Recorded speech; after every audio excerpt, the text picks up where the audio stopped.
Welcome to Medieval India. 32nd and last episode. Waning of the Middle Ages. Nadir Shah never returned to India after his first terrible invasion. He was assassinated in 1747. One of his officers, named Ahmad Shah, an Afghan noble of the Abdali clan, made himself to independent ruler of the Afghan provinces. Indeed, he is the founder of modern Afghanistan.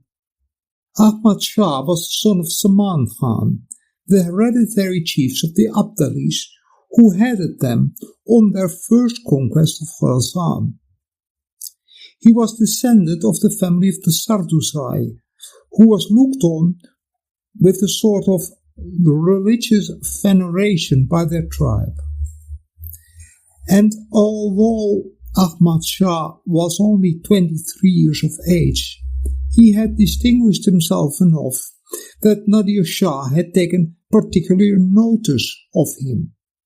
He would style himself Dur-i-Durani, the Pearl of the Age, and his clan therefore became known as the Duranis. He modelled his court on that of Nadir Shah and assumed all the pretensions of that monarch. But he exercised those pretensions with the moderation that was required by his more modest circumstances compared to Nadir Shah. Ahmad Shah was absolute in the plains and the cities, as well as in Balkh, Sindh, Kashmir and other conquered provinces. But he left the Afghan tribes to their internal government, retaining only power enough to secure their contingents of troops or money and to preserve tranquility. Baluchistan, Sistan, and other places remained under their native chiefs and owed him merely allegiance and military service.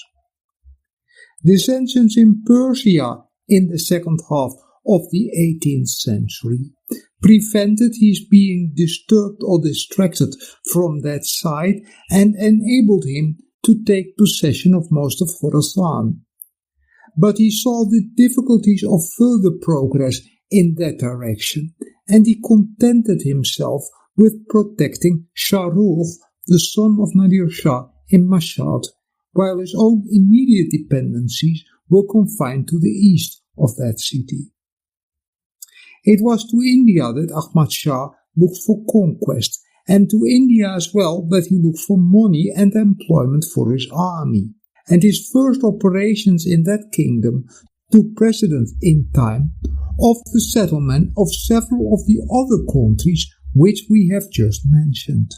When he had come to India with Nadir Shah, Ahmad Shah had seen with his own eyes the weakness of the empire, the imbecility of the emperor, the inattentiveness of the ministers, and the spirit of independence which had prevailed among the grandees. Thus, after strengthening his position at home, Ahmad Shah Abdali invaded India 7 times between 1748 and 1767. These invasions were no mere predatory raids. They were indicative of a general revival of the Afghan might within and outside of India, who now made a final bid for supremacy over the Mughal Empire, a bid that partly failed due to the Sikhs and Maratha resistance and partly due to the internal dissent prevailing among them. After having conquered Kandahar, Kabul and Peshawar, Ahmad Shah Abdali invaded India for the first time in January 1748 with 12,000 picked troopers. But he was defeated at the Battle of Manipur by Ahmad Shah, the Mughal heir apparent, and Mu'in-ul-Mulk or Mir Manu, son of the deceased vizier of the empire, Kamar-ud-Din. Mir Manu was then appointed governor of the Punjab, but he had to overcome many difficulties which prevented him to get safely settled in his new position.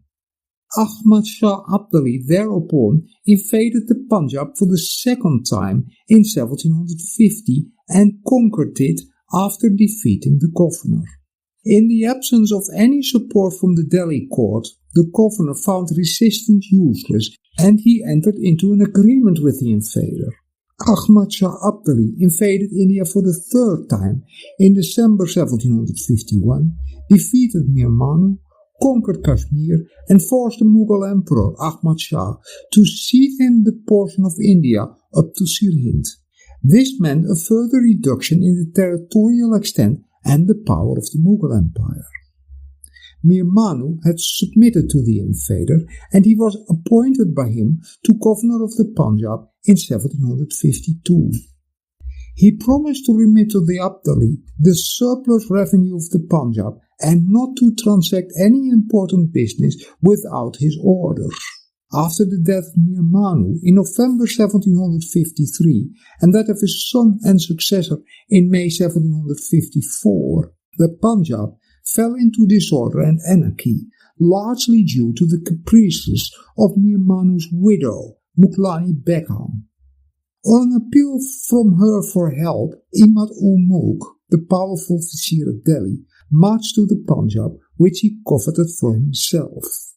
He brought it under his control and appointed Mir Munin, the leading nobleman of Lahore, to governor of the province, and he put Mughal Begum, whom the Abdali had addressed as daughter, under arrest. All this enraged Ahmad Shah Abdali, who invaded India for the fourth time in November 1756. This invasion was more serious than before, and Ahmad Shah reached Delhi on 23 January 1757. The imperial city, says the chronicle, was plundered and its unhappy people, rich and poor, were once again subjected to pillage. Imad-ul-Mulk surrendered to the invader and he was pardoned by him.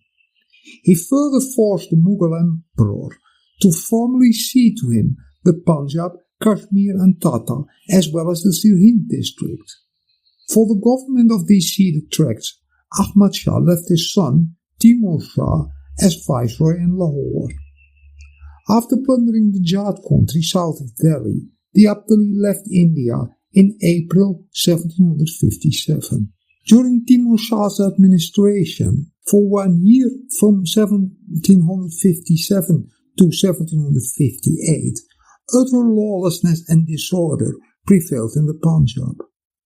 Ghazi-ud-Din recovered Delhi and deprived Najib-ud-Dawla, a leading chief of the Rohila Afghans, of his high office and influence in the Mughal government.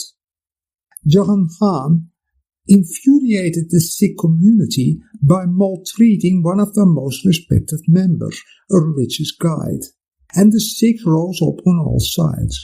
Adina Beg Khan, governor of the Jalandhar Doab, revolted against the Afghans and he requested the Marathas to help him.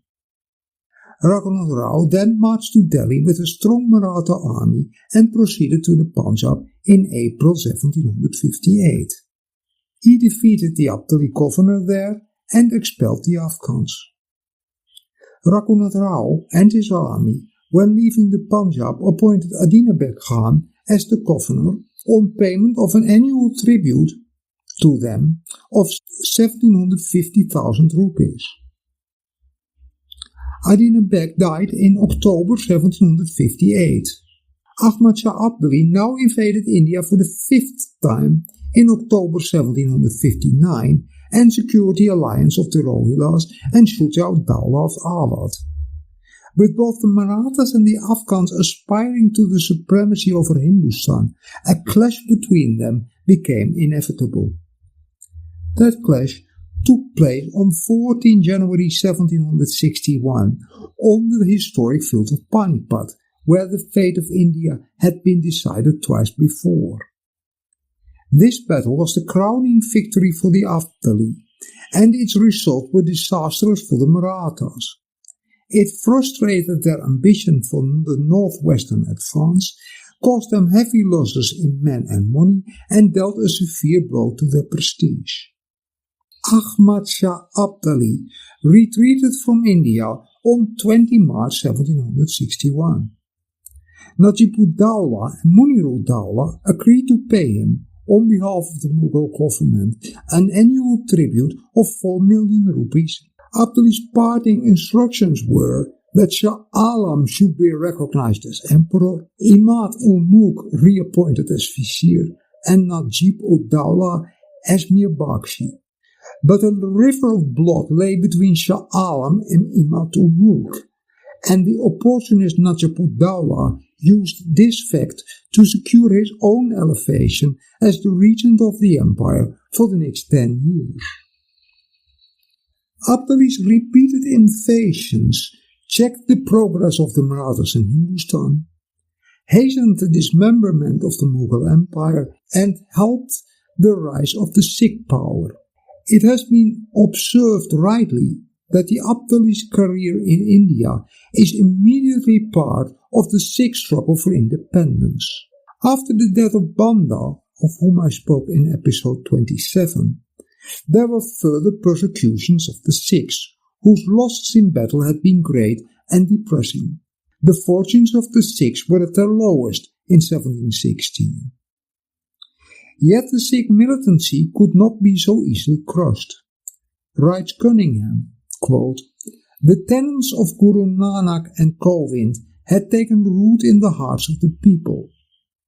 The peasants and the mechanics nursed their faith in secret, and the more ardently clung to the hope of ample revenge and speedy recovery." End quote. Gradually, the disorganized Sikhs began to assemble again, and they found a leader in Kapur Singh, a resident of Faisalapur, who began organizing what later on developed as the celebrated Dal Khalsa, the army of the theocracy of the Sikhs. The Persian invasion was a very important event in the history of the Sikh power. It enfeebled the strong government of Zakaria Khan in the Punjab, while the confusion favored the Sikhs. In 1745, after the death of Zakaria Khan, Jaswant Singh came down to the plains and raided Mysore with the help of other Sikh military leaders or Sardars. The Sikhs thereupon organized themselves at a place called Dalewal, and they built a fort there. From this place they carried on their depredations everywhere and extended them up to the very neighborhood of Lahore.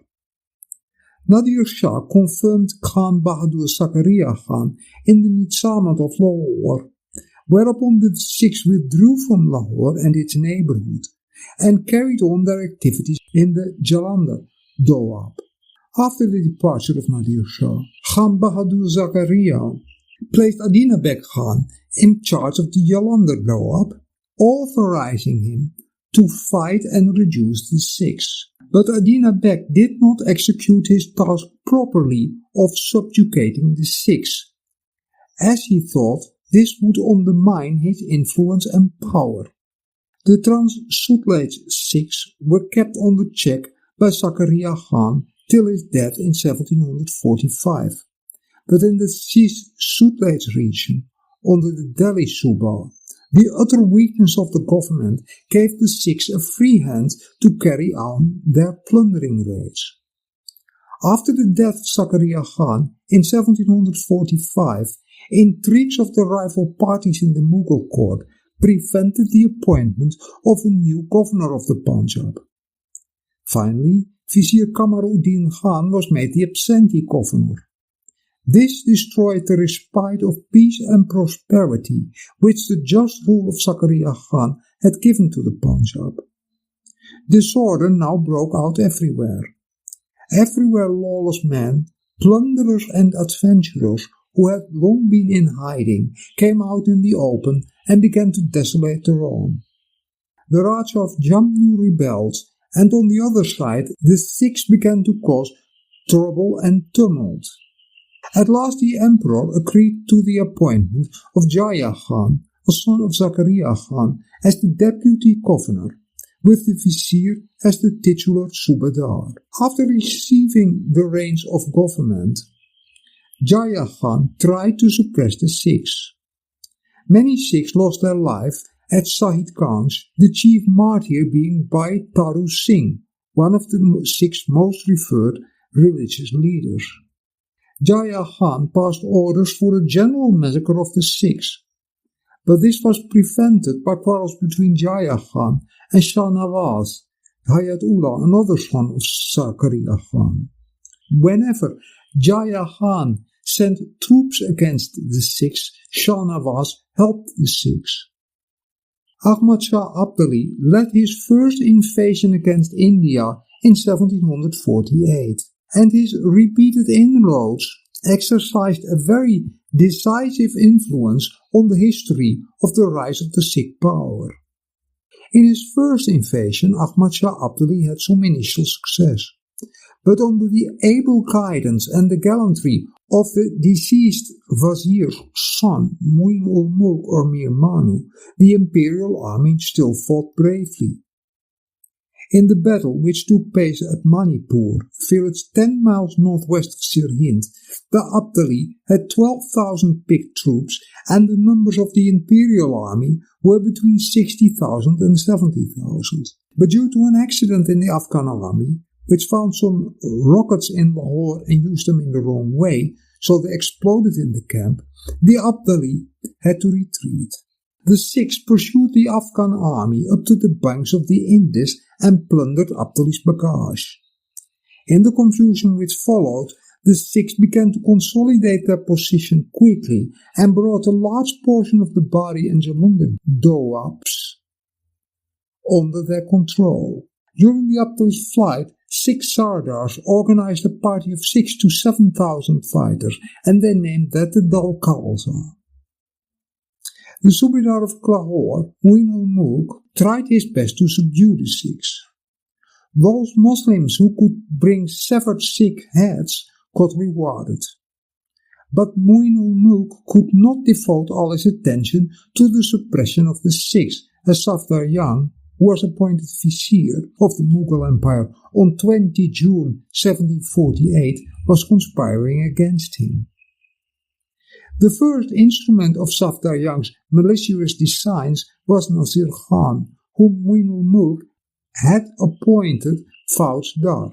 Safdar Jung also used Shah Nawaz Khan, the second son of Zakaria Khan, against Mu'in-ul-Mulk. All this gave some respite to the Sikhs, but they had as yet no strong fortified place to fall back upon, and they were scattered throughout the province of the Punjab. Ahmad Shah Abdali invaded the Punjab once again in 1750. This time, after an indecisive engagement, Mu'in-ul-Mulk considered it advisable to come to an understanding. In the next 2 years, he did not press Mu'in-ul-Mulk, who could now devote himself to chastise the Sikhs.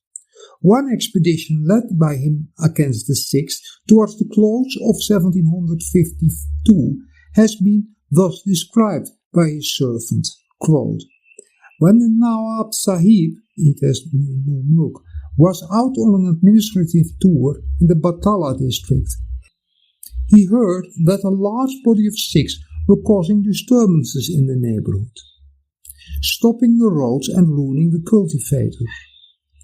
He then sent Sayyid Jamal-ud-Din Khan with his Bakshi Ghazi Beg Khan to punish them. These officers marched to the scene, fought the Sikhs and put them to flight. 900 of the Sikh infantry threw themselves into the small fort at Ramrauni, close to Chak Guru Hargobind, which Jamil-ud-Din immediately infested. After a few days, the garrison rushed out, sword in hand, fell upon the besiegers, and all were slain." End quote. Yet all such slaughter had no more effect than stamping upon a few hundred white ants. They simply re-emerged elsewhere, and conflicts with Sikh bands continued till the very day of Mu'in's death in 1753, and it grew more numerous after him. After his death, the Punjab was in confusion, aggravated, as we saw already, by the profligacy and capriciousness of his wife, Mughal Begum. While all this was happening, Ahmad Shah Abdali invaded India for the 4th time in November 1756. and the Sikhs took advantage of the local distractions of a falling empire for extending and establishing their power. Their bands, under their most active leaders, plundered in every direction. The Sikhs could admittedly not openly oppose Abdali, but they hung about his wings, plundered all people who straggled from his camp, and cut off his provisions. Sikh marauders caused some troubles to the Abdali army, and so he asked those whom he left behind, quote, to take vengeance on the Sikhs for all the excesses which they had committed. The Mughal emperor formally ceded to Ahmad Shah Abdali the Punjab, Kashmir, Tata and Sirhind district.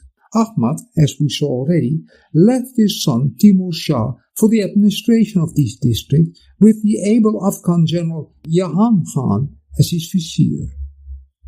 Timur Shah and Jahan Khan soon thought of subjugating the Sikhs. On hearing that many Sikh soldiers had assembled at Shakkuru, that is Amritsar, for their holy bath, Jahan Khan attacked and defeated them there. The Sikh community was also very much infuriated when Jahan Khan insulted one of their notable religious guides who was also a rich revenue farmer. And from that day the peace and order, which seemed recently to have been established in the country, disappeared, and the Sikhs rose in rebellion on all sides. Adinabeg Khan, Foudstar of the Jalandhar Doab, was summoned by Jahan Khan to help him in this critical situation.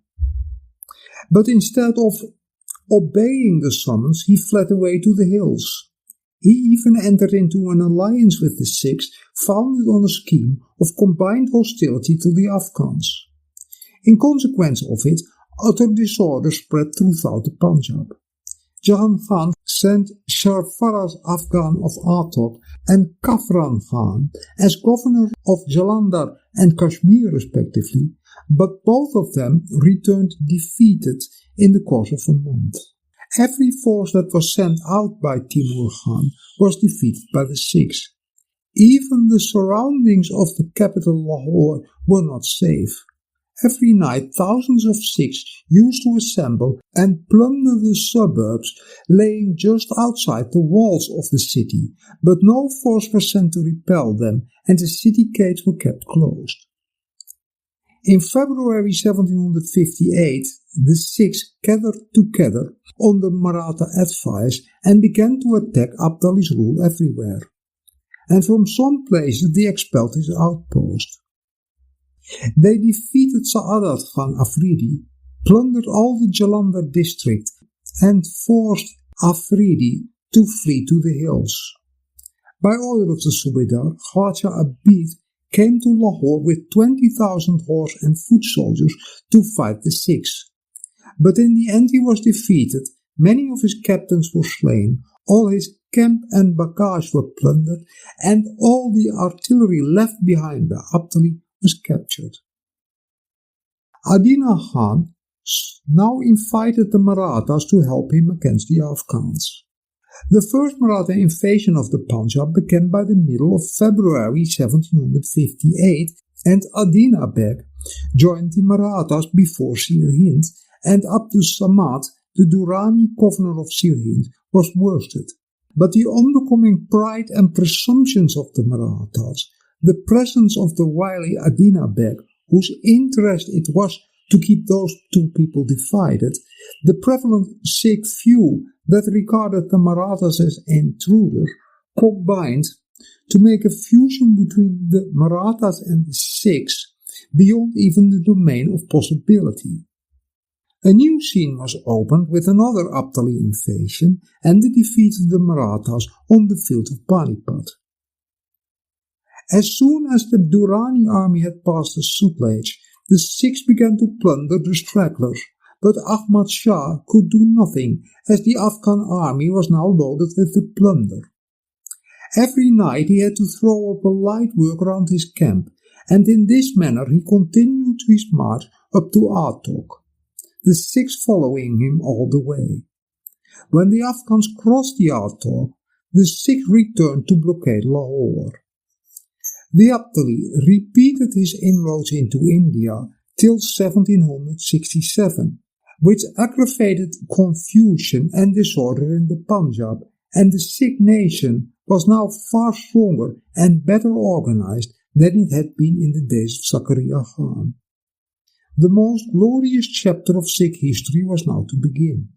A duel in which the once powerful Afghan conqueror was worn out by an obscure people who successfully wrested that part of India which the House of Timur had failed to preserve from him.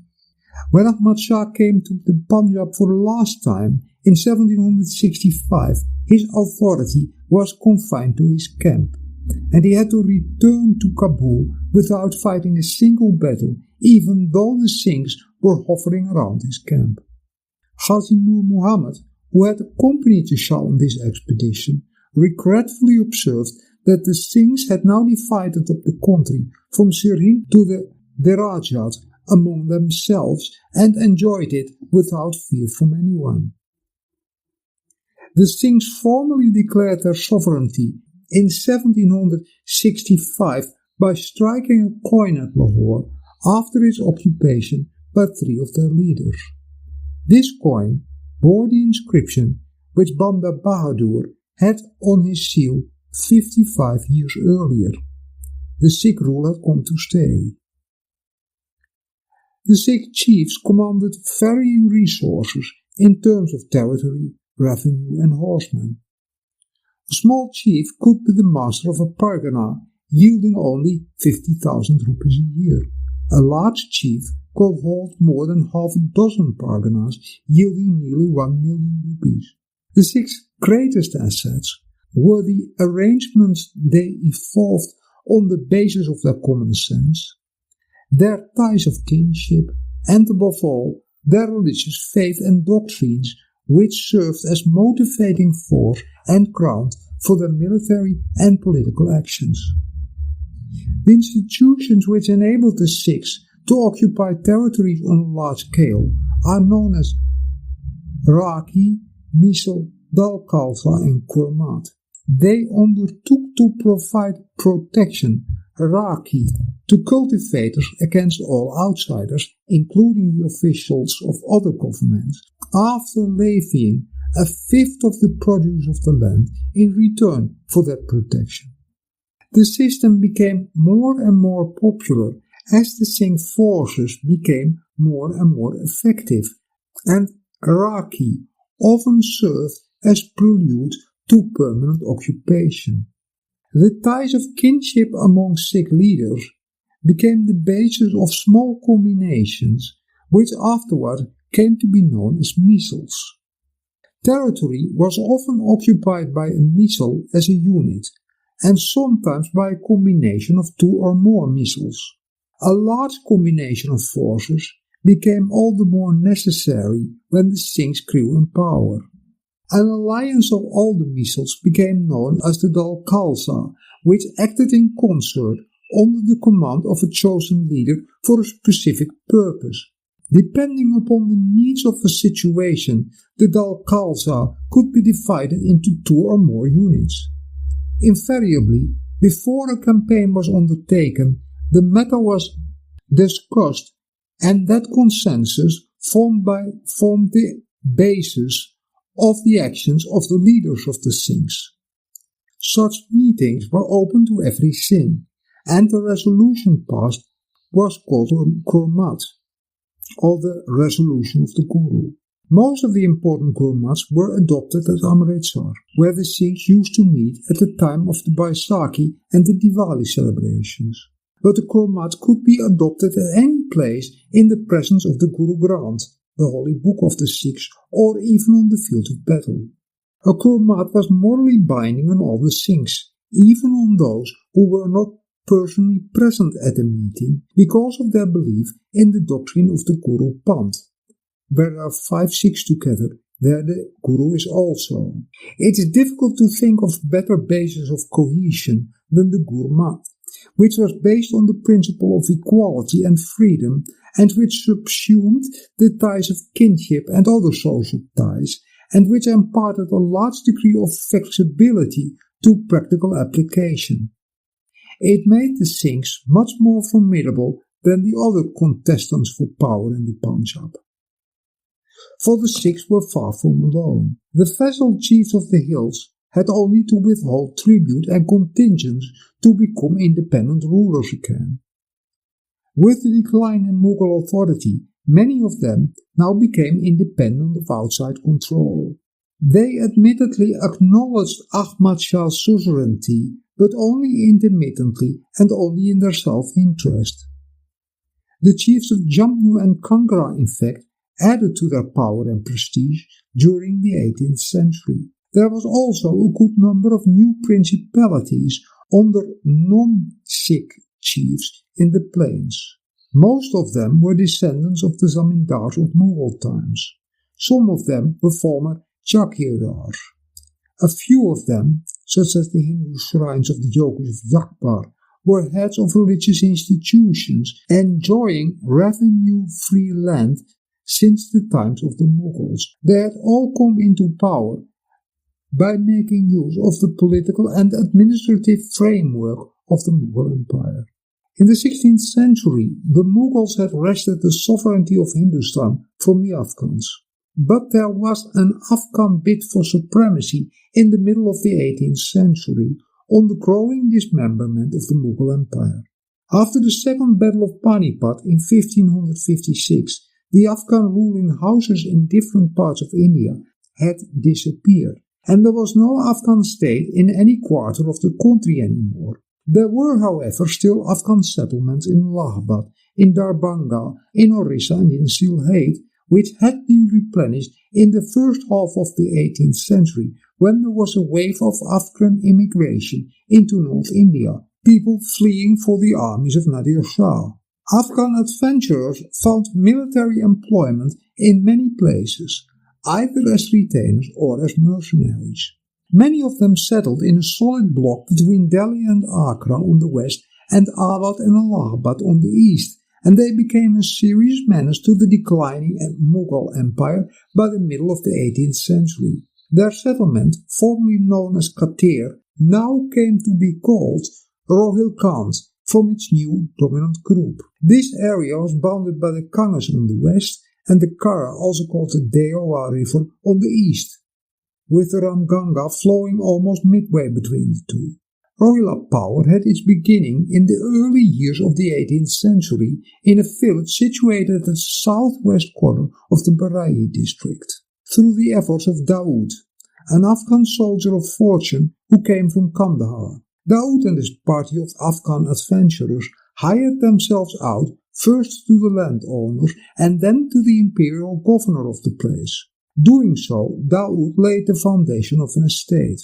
On his death in 1721, his adopted son, Ali Muhammad Khan, obtained command of his retainers to extend his rule. By occasionally serving the imperial faujdar of Muradabad and seeing the territories of Zamindars and Jagirdars, he gradually consolidated an extensive estate in the Barai district with its center at Aonla, a village 18 miles southwest of Barai. There was a favorable turn in the career of Ali Muhammad Khan Rohila, when after his victory at Manauna over Muhammad Salih, a eunuch of the Mughal imperial court in 1727, he seized the villages which had been granted on lease to the latter. After this success, he ordered high and low alike to call him nawab henceforth, use appointed officials as an official of the royal court would do, and set up a crimson tent for himself, an exclusive privilege of subordinates of the Emperor of Delhi. Through the intercession of the vizier Kamaruddin Khan, he got himself appointed as revenue collector in the place of his victim. Nadir Shah's invasion emboldened Ali Muhammad Rohila to seize territories right and left. At this, the vizier, to whom had been granted the district of Muradabad as fief, asked his local deputy, Raja Harnand Arora, to expel the Rohila chief. but the Raja was defeated at the village of Asalatpur on the Aral River, and he was killed in a night attack. All his property was captured by the Afghans. Such far-reaching successes immensely increased the resources and fame of the Rohila upstart. The country lay helpless at his feet, and thousands of Afghan mercenaries flocked to his victorious standards. By various concessions received from the in-principle vizier, the Rohila power, as represented by Muhammad, gradually extended westwards from a few parganas in Badaun and Barai. About 1740, Ali Muhammad managed to annex the bulk of Muradabad, and in 1741 and 1748 he further extended his conquests in the north and the east, occupied the Pilibhit district and the kingdom of Kumaon, and in 1748 the whole of Bijnor district passed under his control. He had now gathered a force of 30,000 horsemen, besides many others permanently settled in Rohilkhand. A force which the traditional Afghan martial valor and strict military discipline and organization made even more formidable. Indeed, they were the strongest fighting force in India in the mid-18th century. An eyewitness of the imperial campaign against the Rohilas in 1745 noted in his diary about them, quote, "Every soldier in his army, whether horse or foot, carries a musket. Every commander of 10 or 100 infantry has his own small banner of party-colored cloth, and these are carried at the head of the cavalcade in marching, so that it looks as if a flower garden is traveling with them. Those Afghan soldiers," quote, "were cool, accurate shots, expert in executing night attacks and ambuscades, extremely mobile on foot, and yet capable of acting in concert and of controlling their fire at the direction of their leaders. Their well-regulated volleys, delivered at the right moment, had an electric effect in shaking their enemies' nerves and deciding battles at one stroke." End quote. Moreover, despite all the feuds between the one clan and another, there arose among them a strong feeling of cohesion and togetherness, though not free from vindictiveness and cruelty. The Afghans protected and encouraged the peasants and traders and drove the robbers from their lands. The Emperor Muhammad Shah was persuaded by Safdar Jang, who had been appointed chief of the army, or Mir Atesh, in 1744, to lead an expedition against Ali Muhammad Rohila in 1745. After 3 months campaigning, that expedition achieved only a superficial and ephemeral victory, and that too more by persuasion than by compulsion. Apprehending the risk of journeying during the ensuing rainy season, the emperor was persuaded by the vizier to make peace with Ali Muhammad Rohila on 23 May 1745. The Rohila chieftain agreed to dismantle the fortification of Bankar and to surrender the fiefs usurped by him to the new imperial officer Fariuddin, the son of Sheikh Asmurat Khan of Muradabad. Soon he received a 4,000 mansab, and he was sent to Sirhind as imperial Faudstar of that place after being detained at Delhi for some months. His 2 sons were kept there as hostages for his fidelity. But the new arrangement in Rohilkhand, removing the usurper's authority, caused chaos there. The author of the Siyar-ul-Mutakhirin, who was then present at Bareilly, observed, quote, "Thousands of Afghans were now living there, and having struck their roots, had become owners of the land and made it impossible for anybody else to govern that tract." End quote. Hidayat Ali, who was sent to administer Bareilly, could not successfully cope with the situation there, and he had to retreat to Delhi. On hearing of Ahmad Shah's Abdali's capture of Lahore and his intended advance towards Delhi, Ali Muhammad Rohila left his post at Sirhind in the middle of February 1748 and returned to Rohilkhand with his full contingent of Afghans. He re-established his own authority by April 1748. Thus imperial rule was overthrown in Rohilkhand. Ali Muhammad Rohila died on 15 September 1748. His 6 sons, the eldest two, Faizullah and Abdullah, were then captives at Kandahar, where the Abdali had sent them after his capture of Sirhind, and the other 4 were very young. Summoning therefore his chiefs around him, he made his will before them. His 3rd son, Sadullah, was to be his successor until, if ever, his eldest son returned. His 3rd son, Sadullah, Rahmat Khan, was to be regent, and Dundi Khan was to be commander-in-chief. As Sadullah was a confirmed drunk, the whole charge of the revenue and the management of the troops now devolved on Rahmat Khan. After some time, the vizier of the Mughal Empire, Safdar Jung, formed a new plan to suppress the Rohilas. He did not like Afghan rule in a district so close to his Subah and looked upon the Rohilas as serpents infesting the road to Delhi. So he sought to destroy one Afghan by means of another, so that whichever side lost, he had one enemy the less. Safdar Jung therefore instigated Qaim Khan, the Bangash Afghan chief, to drive out the Rohila Afghans by appointing him the Faudstar of Rohilkhand, and after some negotiations, which were not acceptable to the Rohilas, the latter fought a battle with them at Downri, 4 miles southeast of Badaun. After some successes at the beginning, Qaim Khan met with disaster as he himself was shot dead. All the possessions of the Bangash house on the left or eastern bank of the Ganges were now annexed by the Rohila regent, Hafiz Rahmat, but he dissuaded his victory-flushed clansmen from crossing the river and invading Qaim Khan's territory on its western bank, saying that the Afghans should not destroy one another by their internecine wars. Within a few months, Safdar Khan became unpopular with the Bangash Afghans, was defeated at the Battle of Ram Chautani on 13 December 1750 and was disgraced at the Delhi court. But he soon re-established his position and now formed an alliance with the Marathas and the Jats for invading Rohilkhand, as we mentioned already in episode 29.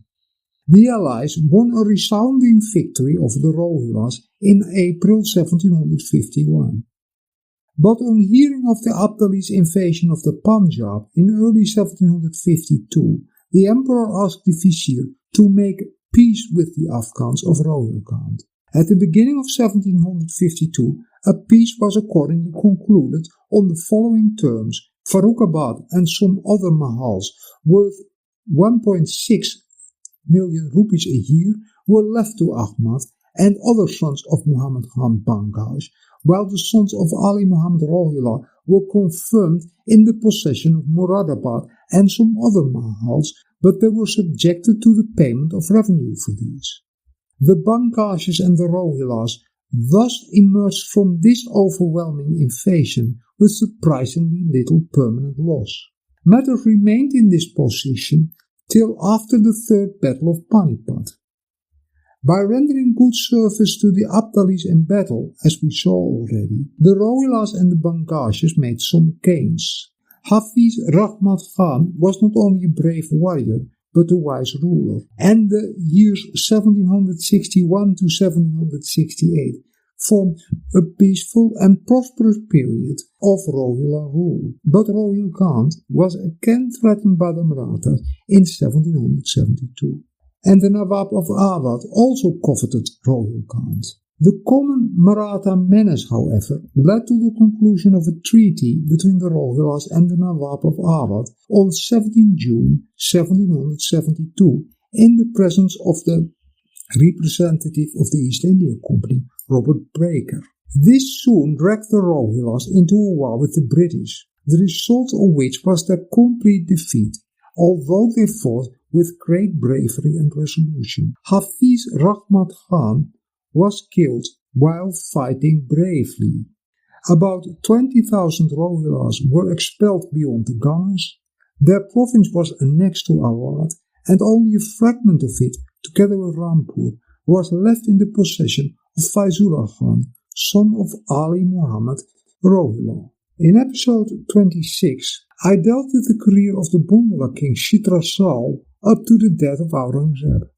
In the early part of Bahadur Shah's reign, Chitrasal did not obey summons of the Delhi court. But on 30 May 1708, when Bahadur Shah was proceeding to the Deccan to fight against his younger brother, Khan Baksh, Gharda Narayan and other sons of Chitrasal appeared before him and were bestowed mansabs. On 22 April 1710, when the emperor was at Karatia in the Kota country, on his return journey to northern India, Chitrasal presented himself before the emperor and joined the army, which was then marching against the Sikh leader Banda. On 10 December 1710, he participated in the assault on the Sikh fortress of Lohgarh. He retained the imperial favour during the reign of Farrukh Siyar, attended the imperial court and received presents. On 21 January 1714, he received the rank of 4,000 horses, and on 3 May 1718, 3 of his sons and some grandsons were sent to Allahabad for deserting Sayyid Abdullah Khan. Within the area of this province lay the greatest part of Bundelkhand, including the entire portion over which Chitrasal had established his authority, and the Mughals had no authority in this region left. Dilir Khan, a favourite follower of Muhammad Khan, was placed in charge. In 1720 the Bundelas revolted, sacked Kalpi and killed the local Amir, or governor. In a fierce fight on 25 May 1721 between Chitrasal and his men with those of Dilir Khan, the latter and his 500 men were slain. Chitrasal had already incurred the displeasure of the imperial government by sending aid to Girdas Bahadur at Allahabad and to the rebel Kichar Samindar of Asotar in the Doab. After Dilir Khan's defeat and death, Chitrasal's suppression was considered imperative by the Delhi government. This was however postponed for some time due to the Mughal emperor's quarrel with Raja Ajit Singh of Jodhpur. After peace with Ajit Singh, concluded towards the end of 1723, Muhammad Khan was asked to lead an expedition into Bundelkhand to check the aggression of Chitrasal. But Muhammad Khan remained engaged in other quarters, and the Bundelas continued their inroads, and Bundelkhand was now completely overrun by them. Towards the end of 1726, Muhammad Khan was asked to restore order there.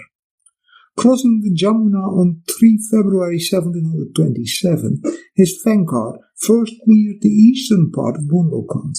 Muhammad Khan then moved on to within 8 miles of Sahendar. On 22 March 1727, he encountered the entrenched position of the Bundelas at Ijoli in Pargana Mahalda. Chitrasal and his party thereupon sought refuge in the forest of Salhat, 9 miles east of Jaipur. Here the Imperial army attacked them on 9 June 1727. But before the Mughal troops could come near the Bundelas, the latter went away to Mahalda. The former pitched their camp 2 miles beyond Mahalda, and after spending the rainy season there, resumed their advance in November 1727. Active hostilities were resumed in 1728, and in the month of December 1728, the fortress of Jaipur fell into the hands of the Muslims. Qaim Khan had thus cleared the country to the east as far as Barka. After some time, during which there were signs of submission by the Bundelas, they however renewed their activities by February 1729, and Muhammad Khan met with difficulties and reverses. Raja Chitrasal now besieged the Peshwa to come to his aid, and the Marathas, under the Peshwa Bachirao, responded and attacked Muhammad Khan in his encampment on 22 March 1729. Muhammad Khan and his troops were reduced to straits and had to suffer much for lack of provisions. On hearing of this at Tarawan, Qaim Khan reached Supa, 12 miles east of Jaipur, with some reinforcements and supplies. Coming out of their hiding places, the Bhundelas fought against Muhammad Khan, who withdrew to Jaipur. The Marathas, after defeating Qaim Khan, besieged the town and the fort in which Muhammad Khan had withdrawn. Here also the garrison was in acute troubles for want of foodstuffs. Muhammad Khan appealed to the emperor and the emirs to help him in his dire distress, but not a hand was raised to help him. Khan-i-Daran, Shamsad-Dawla, whom the emperor asked to proceed to Jaipur, put off his journey and secretly encouraged Chitrasal to proceed against Muhammad Khan. On the outbreak of an epidemic in the Maratha camp, and before the rain set in, the Marathas raised the siege of Jaipur and returned to the Deccan. Considering that it would be more prudent to come to terms, Chitrasal and his men allowed Muhammad Khan to evacuate Jaipur on August 729, on him signing a written agreement not to attack them again, but content himself with the tribute they had formerly paid. Muhammad Khan and his party recrossed the Jamuna at Kalpi on 3 October 1729, and they never came again to Bundelkhand. Chitrasal died at Panna on 14 December 1731, at the age of 82. Of his many sons, the eldest two, Hardasa and Jagat Rai, divided the state between themselves. A small jagir was also granted to the Peshwa. Hardasa became Raja of Panna and died in April 1739. Jagat Rai became Raja of Jaipur and died in 1758. The younger sons got small appanages for the maintenance. Aurangzeb's intolerance and persecution had alienated the Rajputs. After his death, the prominent Rajput rulers like Amar Singh of Mewar, Ajit Singh of Marwar, and Jai Singh of Ajmer sought to cast off their allegiance to the Mughal Empire. When Bahadur Shah proceeded to subdue them, Amar Singh averted the attack on him by sending his brother Bakht Singh to Agra with a letter of congratulations, 100 gold coins, 1,000 rupees, and some costly presents. The emperor also brought Ajmer under his control and made it over to Jai Singh, Jai Singh's younger brother, who in April 1708 received the title of Mirza Raja. After staying in Ajmer for 3 days, Bahadur Shah continued his march towards Jodhpur. His ruler, Ajit Singh, also tendered submission. He received the title of Maharaja and the rank of 3,500 Zat and 3,000 horse as standard and kettle drums. But soon, on 30 April 1708, Ajit Singh, Jai Singh, and Durgadas Rathore left the emperor's camp when it was near Mandasur and Malwa. They had together entered into an agreement for joint resistance. In view of the Sikh uprising in the north, Bahadur Shah had to take a conciliatory stance to the Rajputs between October 1708 and June 1710. On 6 October 1708, on the intercession of Prince Azimul Shah, Jai Singh and Ajit Singh were therefore restored to their ranks in the Mughal service. During the confusion which followed Bahadur Shah's death, Ajit Singh, after forbidding cow killing and the call of prayer from the Alamkiri mosque, besides ejecting the imperial officers from Jodhpur and destroying their houses, entered the imperial territory and took possession of Ajmer, thus the chronicle. Sayyid Hussain Ali was sent to subdue Ajit Singh. But so vitiated was the court politics of those days that, quote, official orders were given in one sense, and the opposing side received secret letters of a different purport, assuring them of future favors if they made a vigorous defense and defeated the imperial general sent against them. Letters were thus dispatched to Raja Ajit Singh, urging him to make away with Hussain Ali in any way he could, whereupon the whole of the Bakshi's property and treasures would become his, and he would in addition receive other rewards. End quote, thus the chronicle. But Ajit Singh did not offer any opposition and concluded the treaty, according to one article of which he agreed to give one of his daughters in marriage to the emperor. The marriage was celebrated next year. During the reign of Farrukhsiyar, the houses of Jodhpur and Jaipur played a later conspicuous part in Delhi politics, and by their opportunistic aloofness or adherence, they added to their kingdoms a large portion of the empire. The Sayyids tried to lure the Rajput chiefs to their side by various appointments, besides holding their fiefs in their own territory. Ajit Singh received the governments of Ajmer and Gujarat, which he held until 1721. On the fall of the Sayyids, Jai Singh of Jaipur became the governor of Agra. After Muhammad Shah's accession, he was conciliated by being allowed the Sarkar of Surat and large amounts of money. In this way, quote, the country from a point 60 miles of Delhi to the shores of the ocean at Surat was in the hand of those two Rajas, very untrustworthy sentinels for the Mughals on that exposed frontier.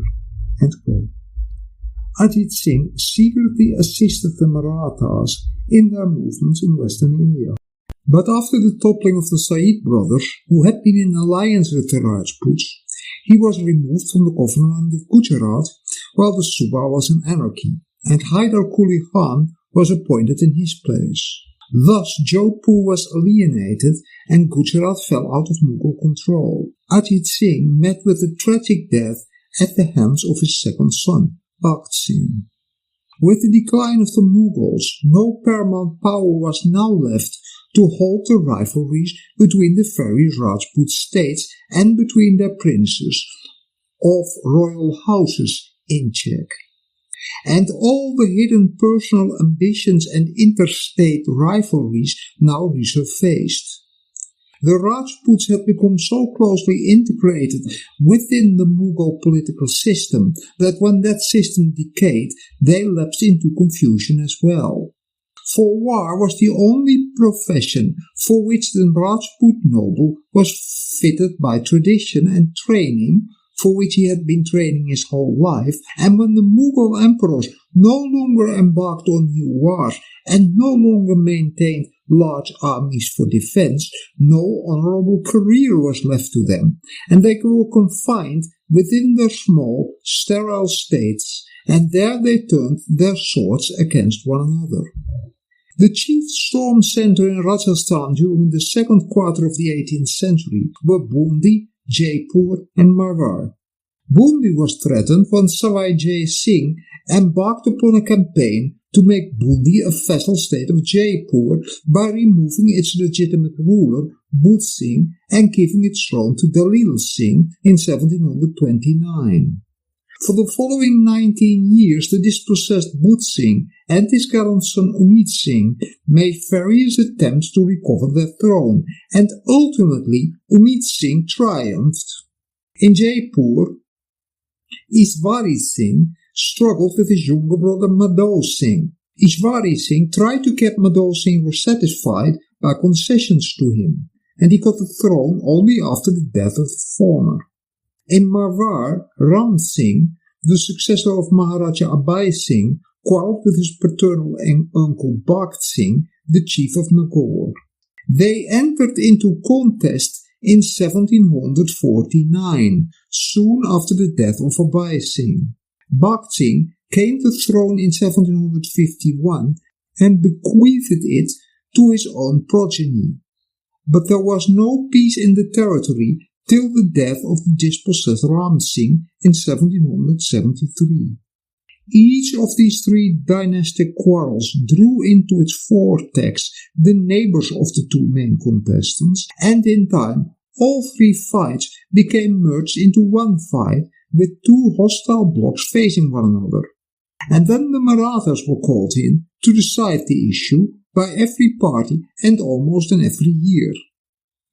In the end, the three claimants mentioned above gained their ancestral thrones, but only after ruining and weakening their kingdoms and leaving the Marathas in command over a divided, impotent and impoverished Rajasthan, subject to their annual exactions and ravages. Maratha advanced into the province of Malwa served as a convenient starting point for their raids into Rajasthan. The Marathas defeated and killed its Subedar, Kirdar Bahadur, in the plain between Amjera and Tirla, near Mandu, on 29 November 1728. His cousin, Daya Bahadur, was also killed in another part of the same field. On 29 April 1734, Malhar Rao Holkar and Rana Sindhya attacked Bundi. This caused alarm in the whole of Rajasthan, and in October 1734, Savai Jai Singh summoned a conference of all the Rajas of Rajasthan at Hurda to prepare a concerted attack for checking the Marathas' spoliation of their country, but nothing came out of this. On 15 January 1736, the Peshwa, Bajirao I, appeared at the southern frontier of Mewar. The terrified Raja Jagat Singh welcomed him at Udaipur and signed a treaty promising thereby to pay him an annual tribute. The treaty remained in force during 10 years. As they were grasping at the whole, the Marathas despised only a part of it, and the treaty became void.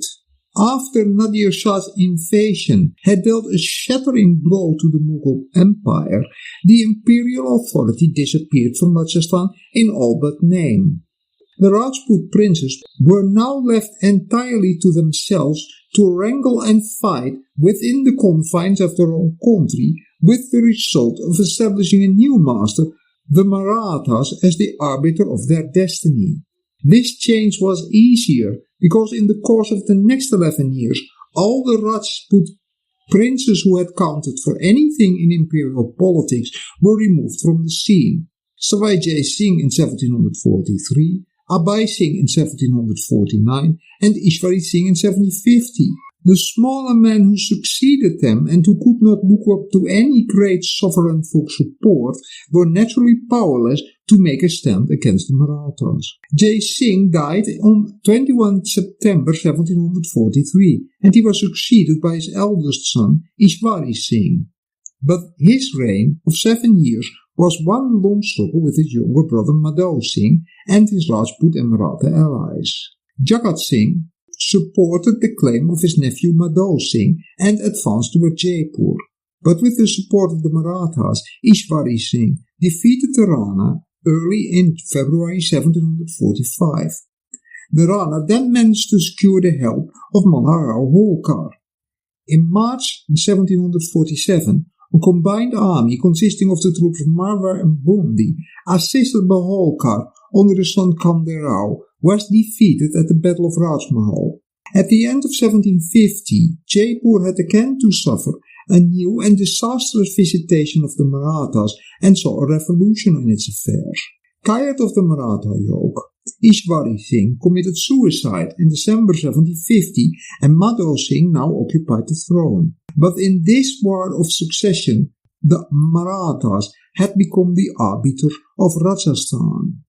Jagat Singh had no strength of character or administrative ability to prevent Maratha aggression. In the reign of his successor Pratap Singh, the Marathas exacted large contributions from Mewar, which was tormented by its disputed successions. During the reign of Raja Jai Singh II, 1754 to 1761, the repeated invasions on his country so exhausted it that the Rana was compelled to ask for loans from the Brahmin collector of the revenue to enable him to marry the Rathore chieftain's daughter. Even after 1761, the recurring Maratha raids into Rajasthan sucked its lifeblood and added to the woes of its unhappy people.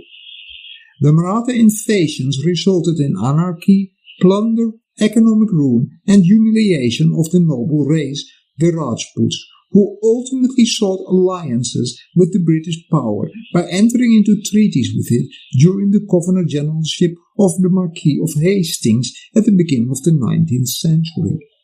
The story of the infiltration of the Marathas in Malwa, of the defeat of the Mughal subedar Girda Bahadur in November 1728, and of his successor by Peshwa Bachirao has been told in detail already in episode 28.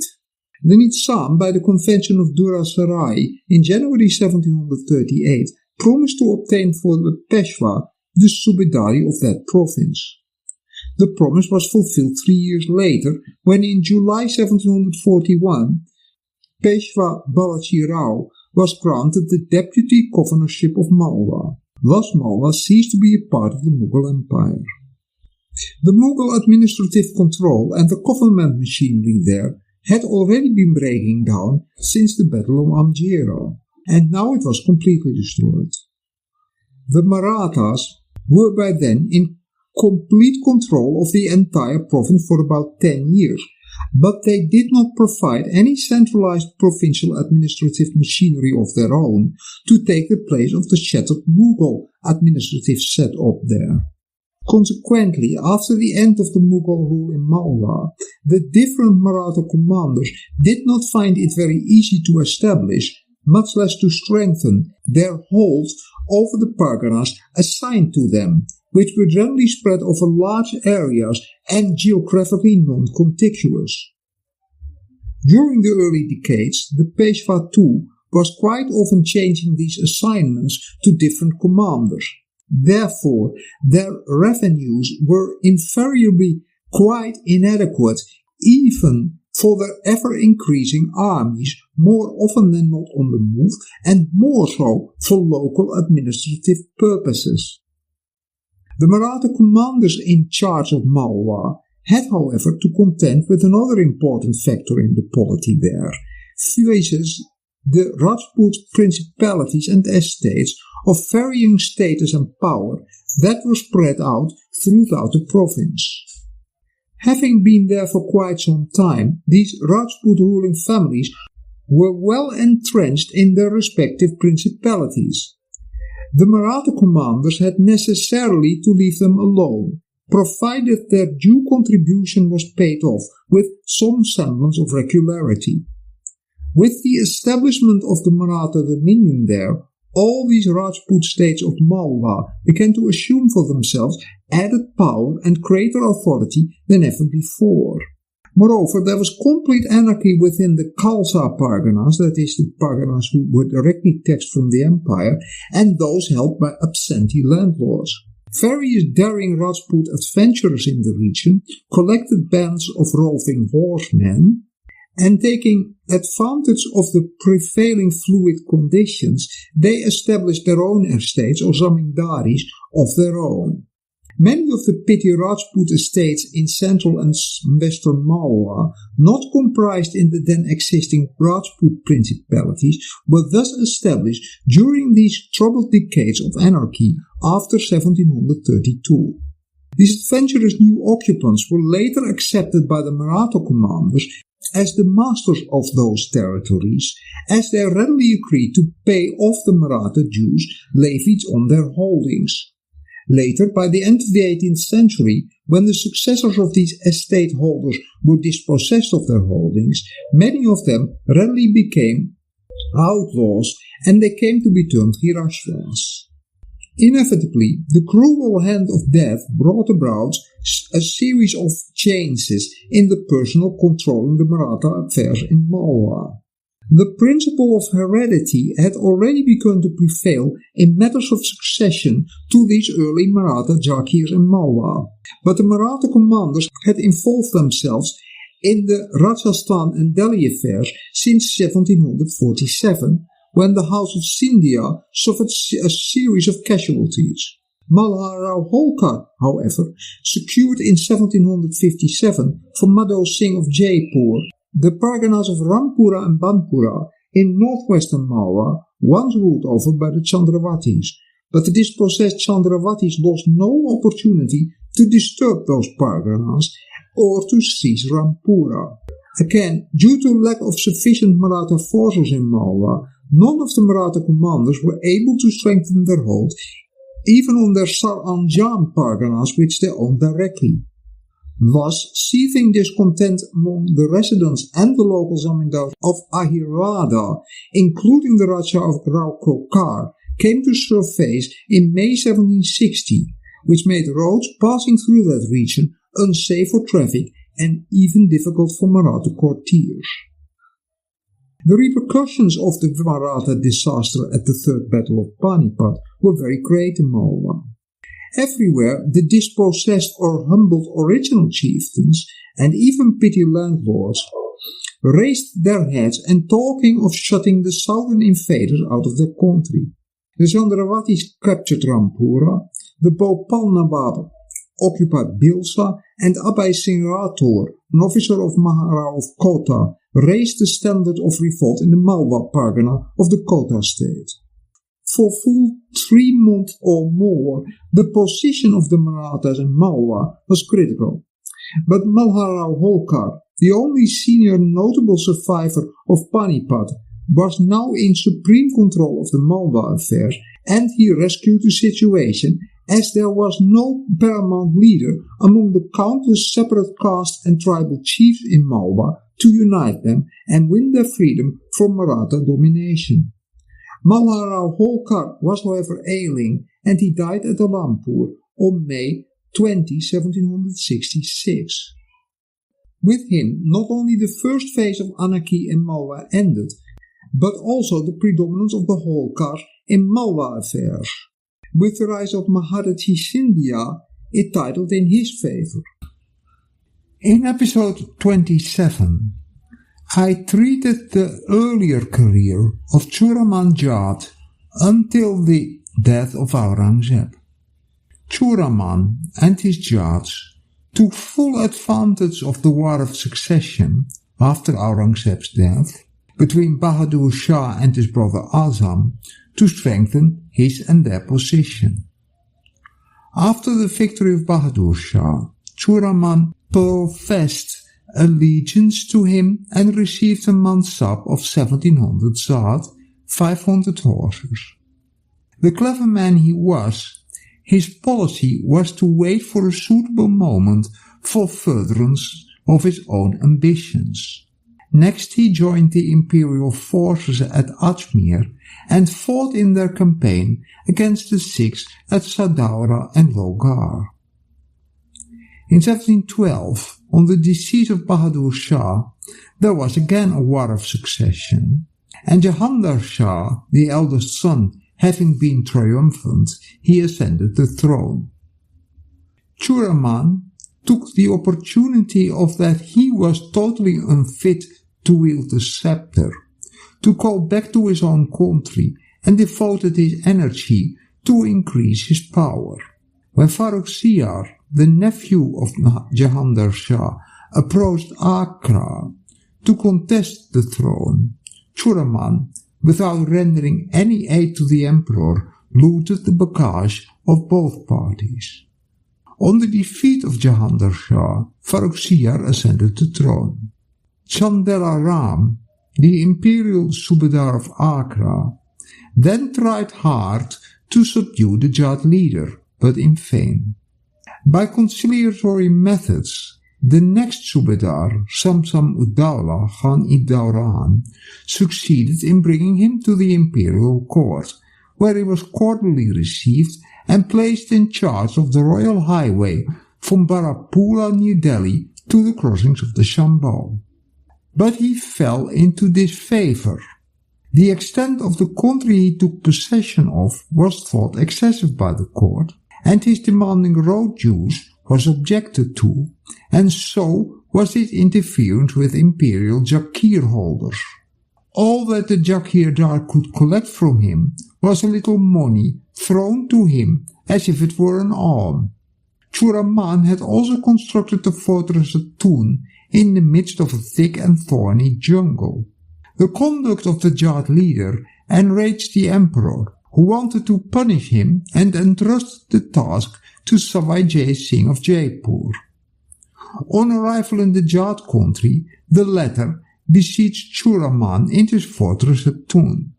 The siege dragged on for a long time, and at last, tired of it, and experiencing various difficulties, Churaman made proposals of peace to the vizier, Sayyid Abdullah, offering to pay a tribute of 300,000 rupees to the imperial government and a present of 120,000 of rupees to the vizier.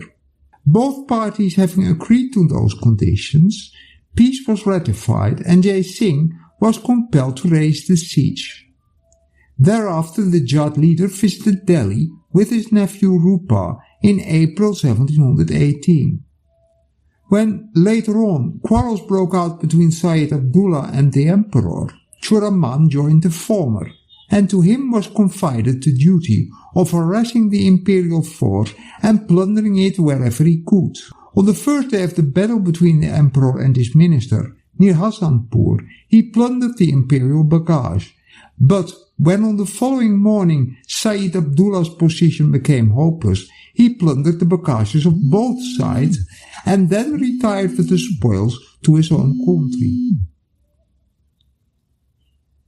Besides his faithless conduct, Churaman's alliance with Ajit Singh of Jodhpur against the interest of the imperial government and his assistance to the Bhundelas against the Mughal governor of Allahabad irritated the emperor, who ordered Saadat Khan, the new governor of Agra, to chastise him.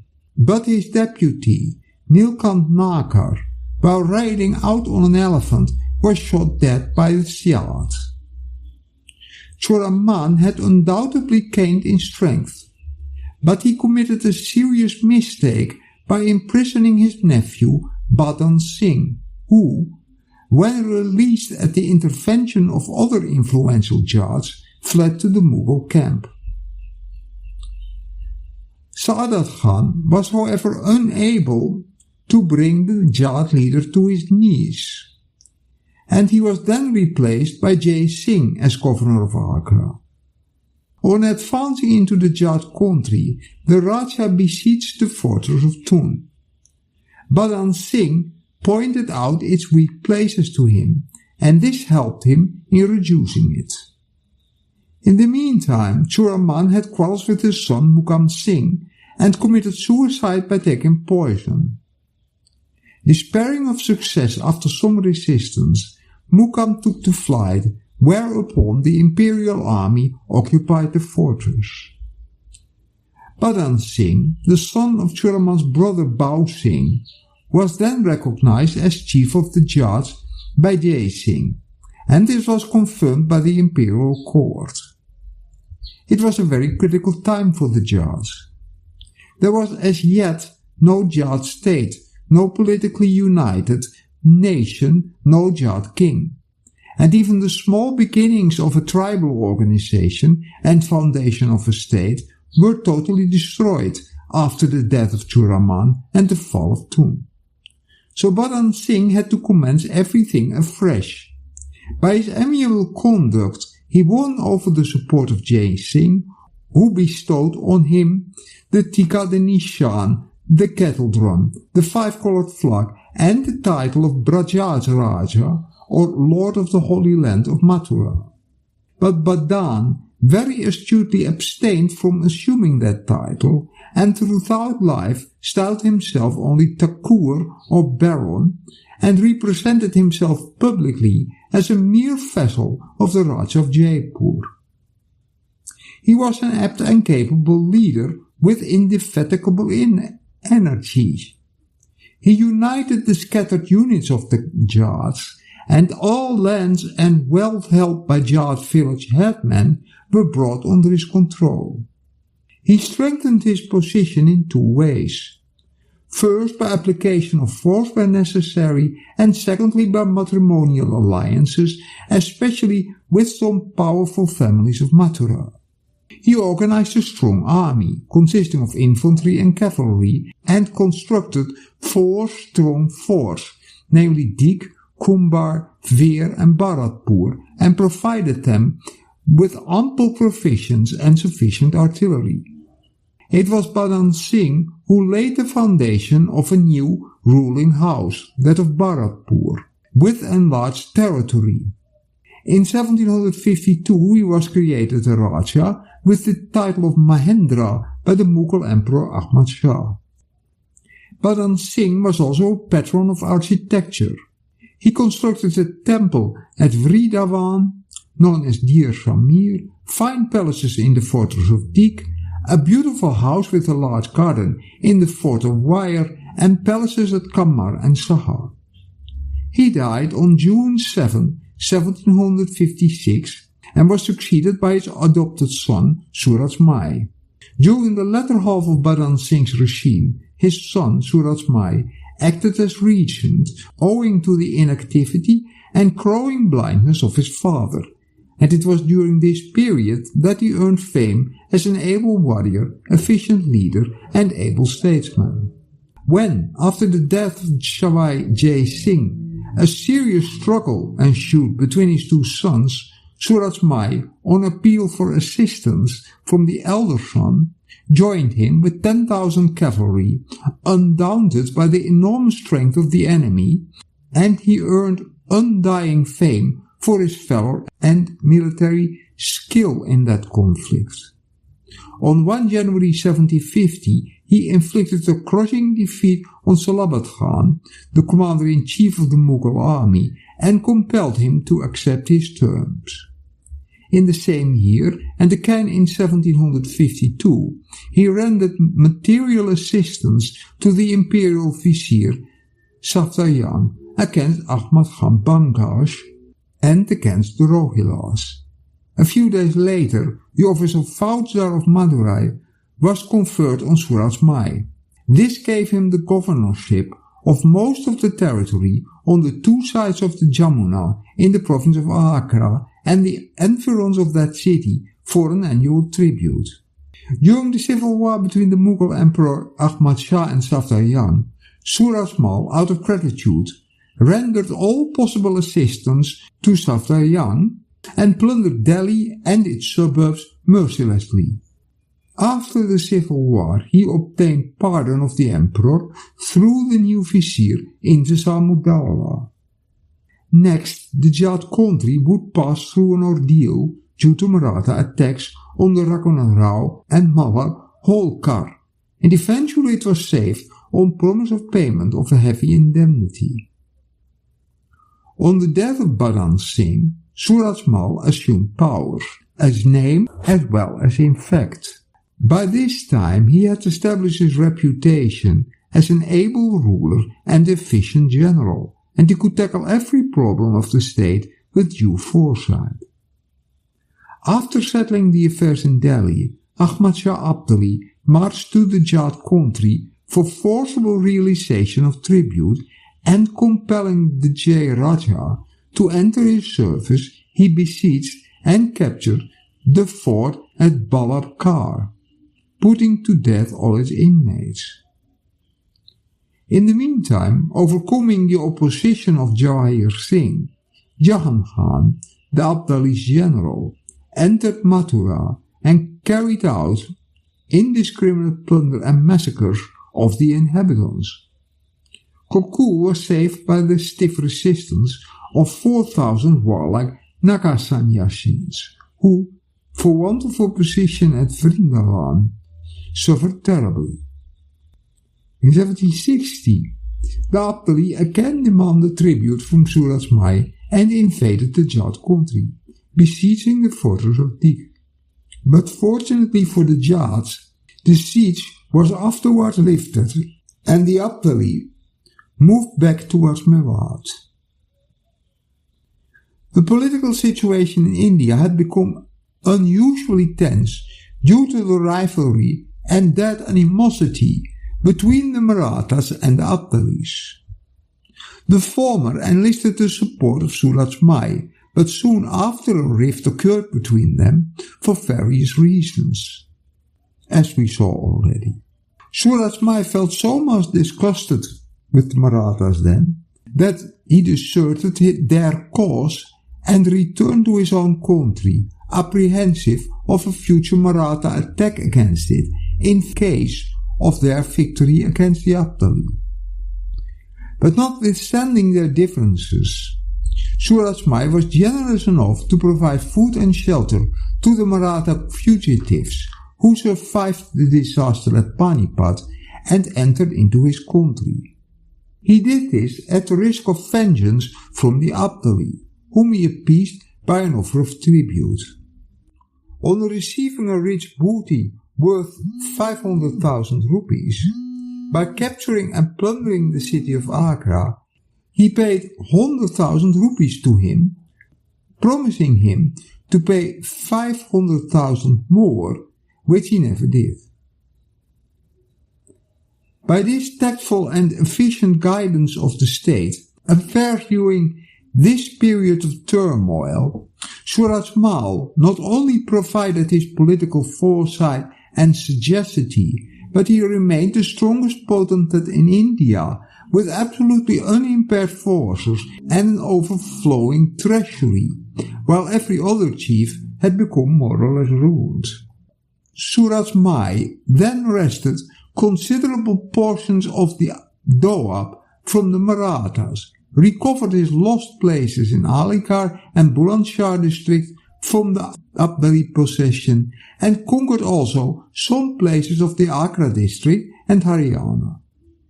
But this bright and victorious career came to an end by his sudden death in a contest with Najib-ud-Dawla, the Rohila chief, and the Mirbakshi and regent of the imperial administration, as he was officially called, on the bank of the Hindaun, about 14 miles east of Delhi.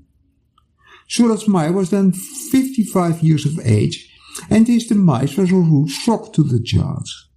Sayyid Ghulam Hussain says that Suraj Mai was the eye and the shining taper of the Jat tribe, a prince who rendered himself famous by his good manners and civil deportment, as well as by his conquests and his superior knowledge in the art of governing a country. He gave his state peace and prosperity, was loved and respected by his subjects, and admired and feared by foreigners. He has been described by others as the Plato of the Jat tribe for his political sagacity, intellect and clear vision. During his regime, the Jat state reached its greatest extent. Besides the original Bharatpur principality, it embraced the districts of Agra, Dholpur, Mainpur, Hathras, Aligarh, Etawah, Meerut, Rohtak, Farrukhngar, Mewat, Rewari, Kurgaon and Madurai.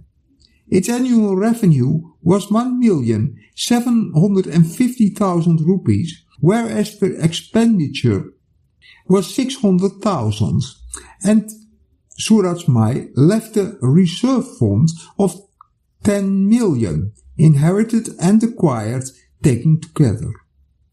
At the time of his death, his army consisted mainly of 15,000 cavalry and 25,000 infantry, besides fort garrisons. His cavalry in particular was highly spoken of by Sayyid Ghulam Hussain. Suraj Mai possessed fine taste for architecture, as is testified by his construction of noble edifices at Deeg, like Gopal Bhavan, Suraj Bhavan and Krishna Bhavan. Thornton says that the palaces which he constructed are surpassed in elegance in India for design and perfection of workmanship only by the Taj Mahal. Suraj Mai left 5 sons, of whom Jawahir Singh succeeded in capturing the vacant throne of his father. He made grand preparations against Najib-ud-Dawla with a view to take revenge of his father's death. Besides his own army, he hired 20,000 Maratha cavalry under Malhar Rao Holkar and 15,000 Sikhs. They marched to Delhi and laid siege to it. Shadara, which had large stocks of grain, was plundered, and although the beleaguered city was suffering from acute shortage of provisions, and its fall became inevitable, the Jats could not reap the benefits due to the faithlessness of Malhar Rao Holkar and treacherous conduct of a section of the Jat officers. An agreement was finally reached in 1765, but it was not possible for Jawaharlal Singh to achieve the object for which the campaign had been undertaken.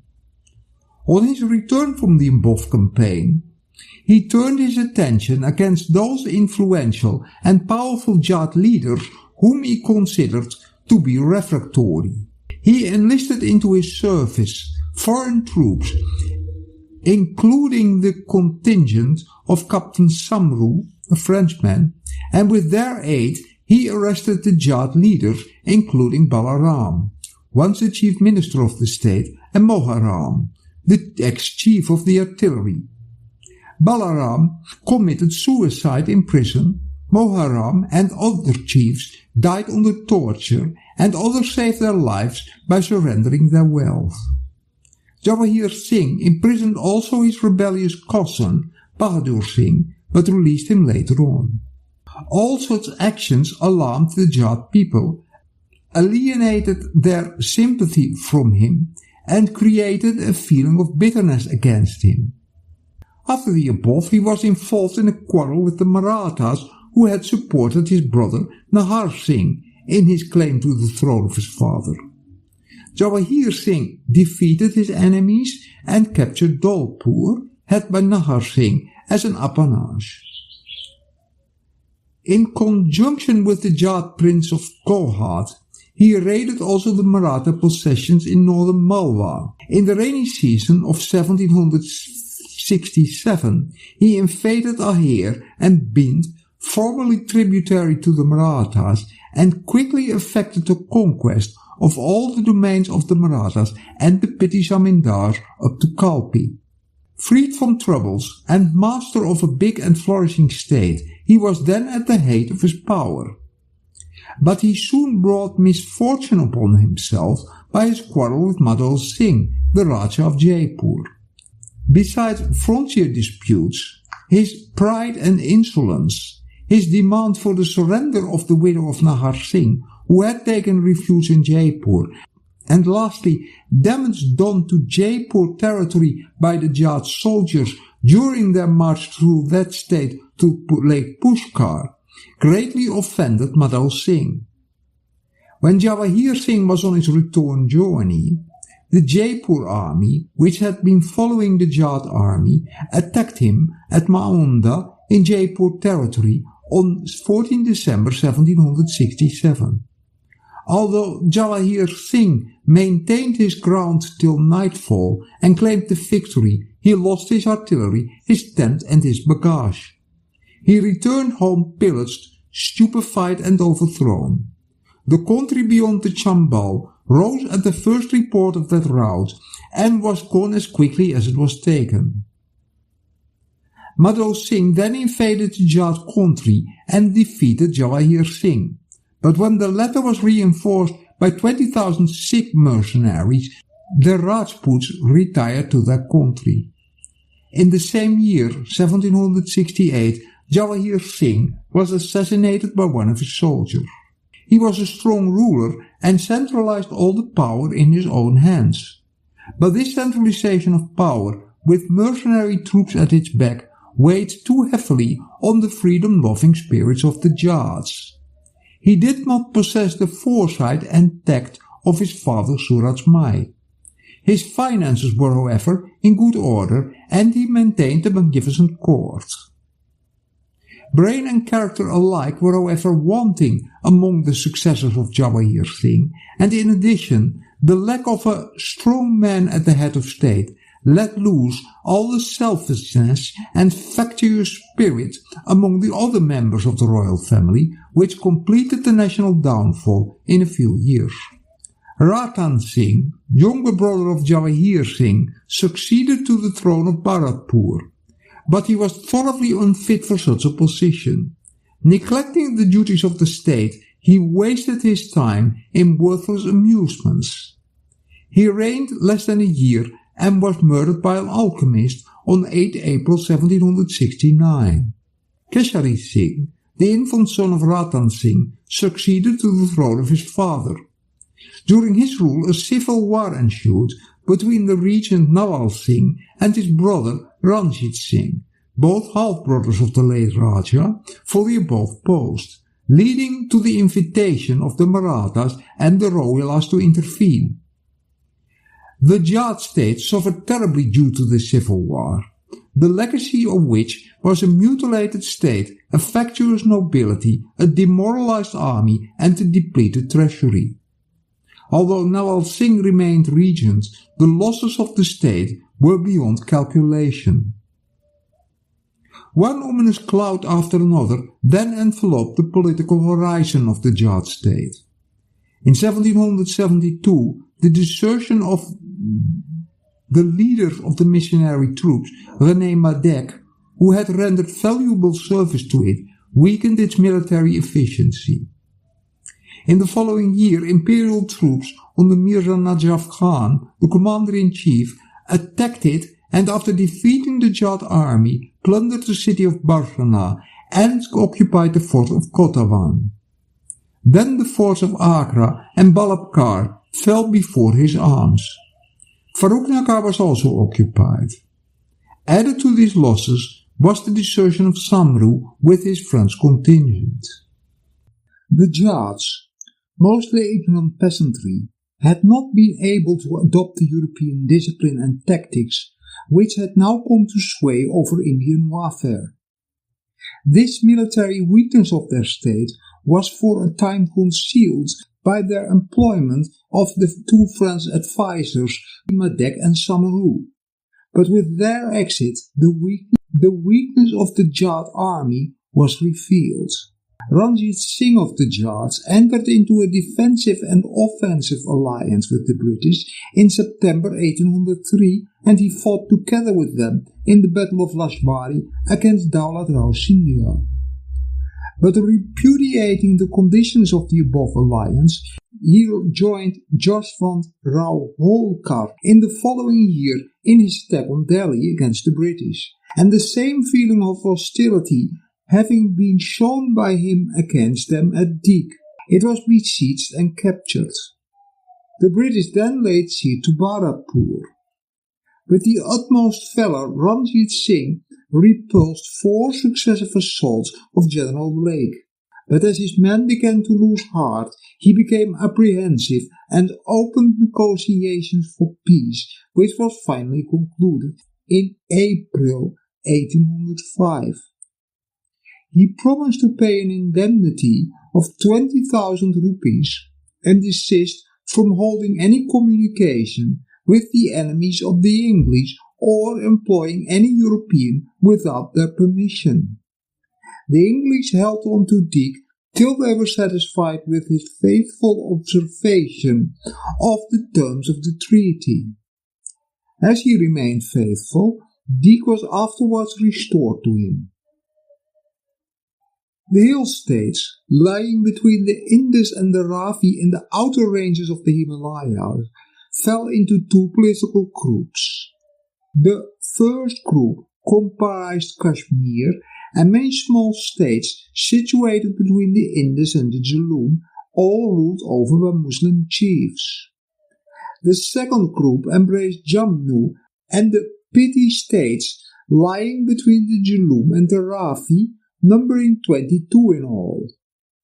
Of these 8 states, chiefly situated between the Jhelum and the Chenab, were under Muslim chiefs, mostly originally descending from Hindu Rajas. The remaining 14 were Hindu, all lying between the Chenab and the Ravi. 10 states were ruled by a family of which the chief of Jammu was the head, and 3, Basori, Badu and Badarwa, were governed by branches of the same family. Jammu had been under the rule of a Hindu Rajput dynasty since olden times. The Mughal emperors kept the Muslim Faujdar at Jammu to realize tribute from the hill states and to suppress any revolt in the region. As long as that tribute was regularly and punctually paid, he did not interfere in their internal affairs. With the decline of the Mughal power, the Raja of Jammu began to assert his independence. Around 1746, he stopped paying tribute to the Mughals. Jammu was under Ranjit Deo from 1750 to 1781.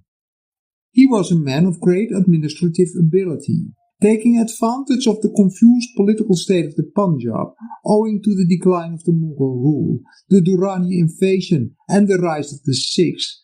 Ranjit Singh extended his authority over all the hills situated between the Chenab and the Ravi and over some of those lying to the west of the Chenab. His dominion stretched into the plains to the northern part of Sialkot district. Ranjit Deo was a dependable ally of Ahmad Shah Abdali. He helped the Shah in conquering Kashmir in 1752 and again helped him in 1762.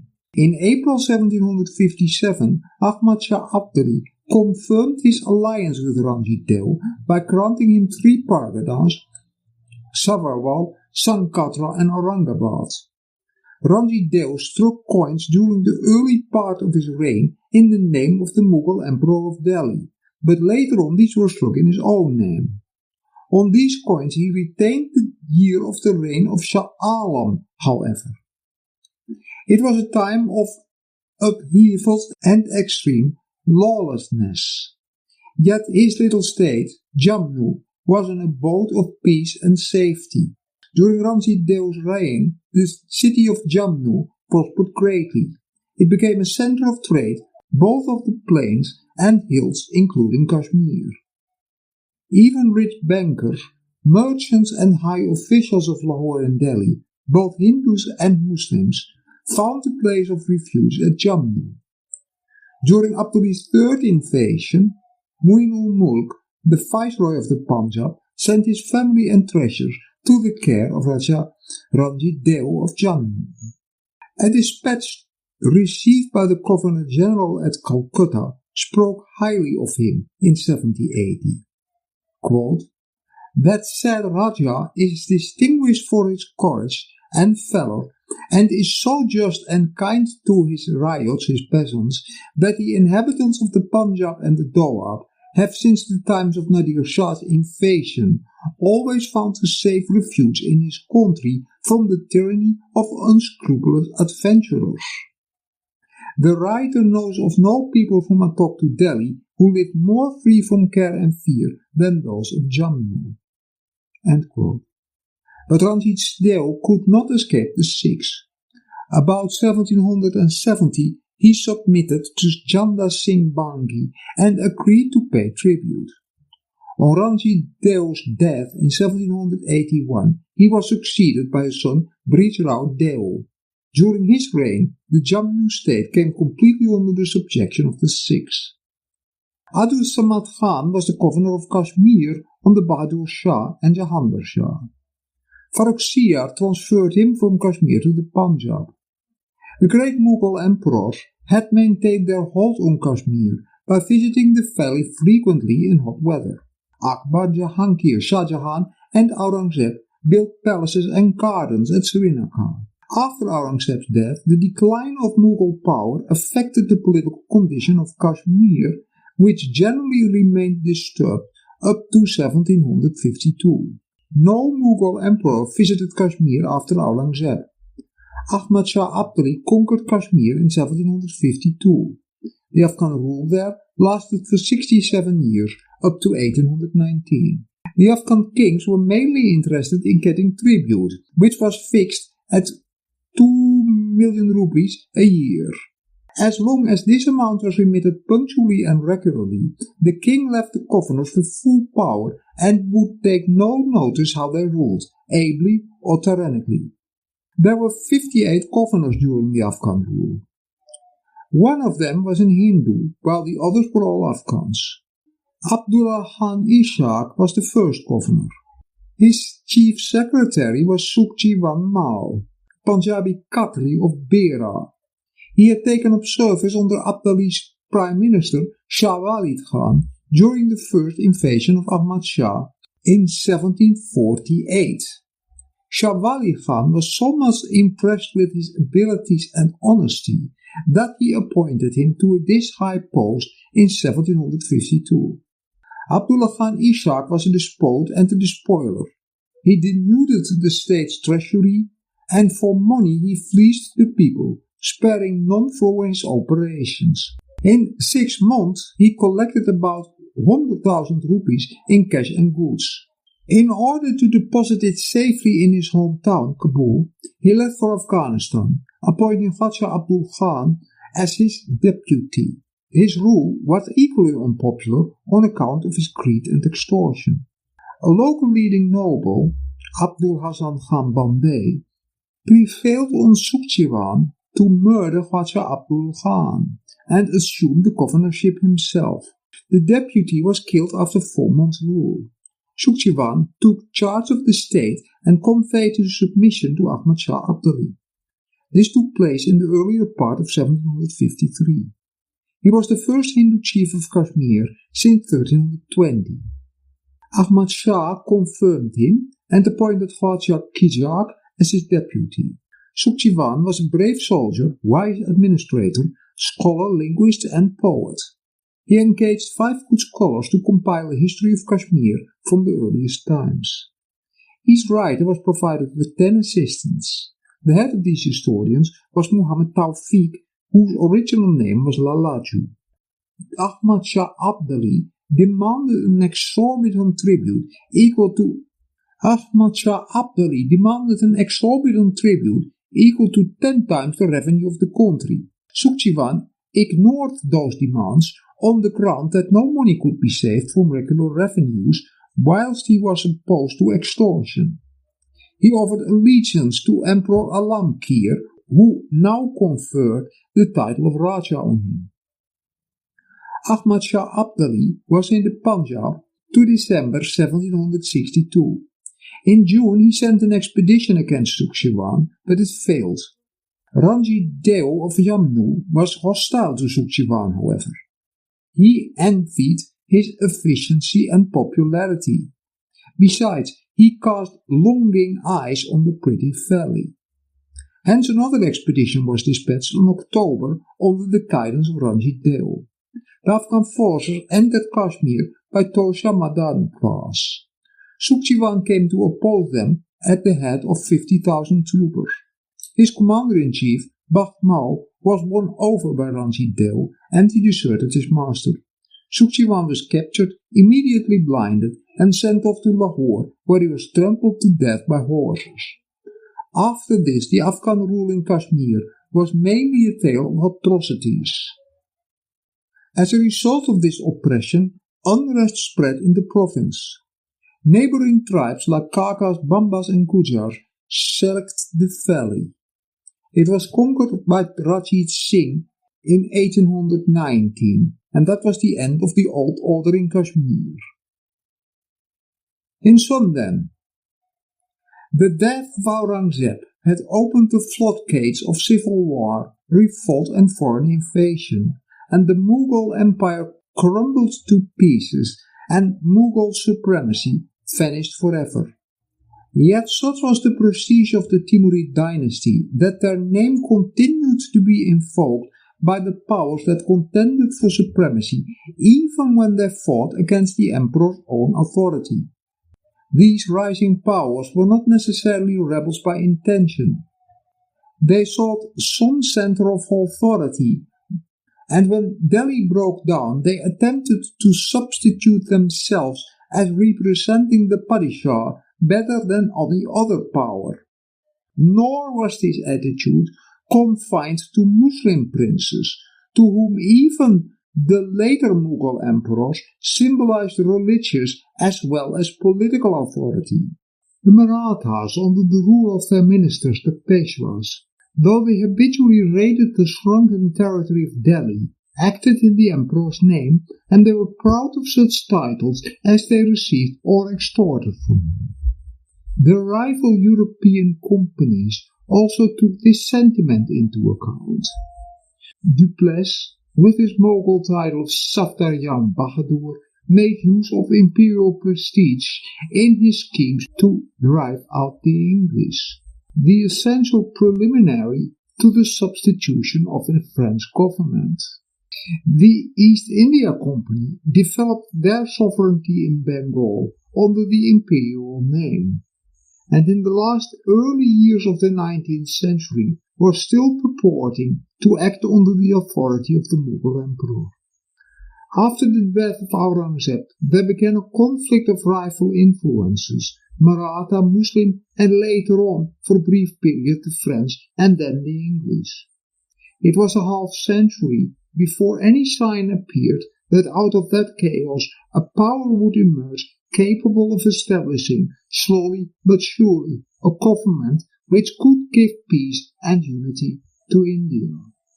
Ghalib, who lived from 1796 to 1869, the greatest of the Urdu poets, saw the whole tragedy of the death of the old order and acted before his eyes as he was professor in Delhi.